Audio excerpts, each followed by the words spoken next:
Good evening. Thank you for joining us. I'm Jeff Herndon. And I'm Julia Thatcher. Kansas City devastated by the death of a KCK police officer killed in the line of duty. Officer Hunter Simoncic was run over by a suspect trying to evade tire deflating devices. He died at the hospital.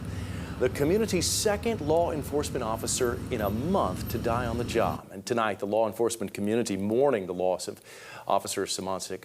Those who knew him say his legacy will live on far beyond his uniform. KSN's Jasmine Aduse talked to a former teacher remembering the student she once taught.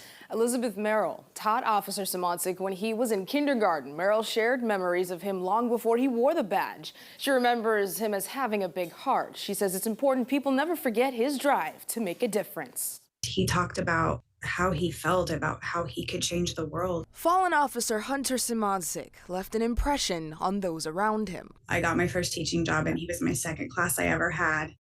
So when I started teaching him, I just have strong memories of him being so happy. For Elizabeth Merrill, who taught him as a young student, the news of his death hit hard. So whenever I found out today, I just could not function the rest of the day because it was just shocking.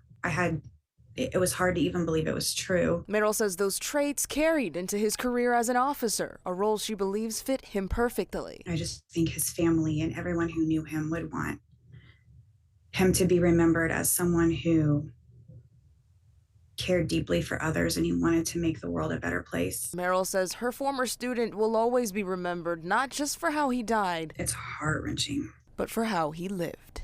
He was an incredible person. He loved everyone and he always wanted to make a difference. Fallen Officer Simoncic was 26 years old. He earned a Bachelor of Science in Sociology from Pittsburgh State University. He also had a Master's in Forensic Science from Oklahoma State University. Information regarding funeral arrangements have not been released at this time. Here for you, Jasmine Aduse, KSN News 3.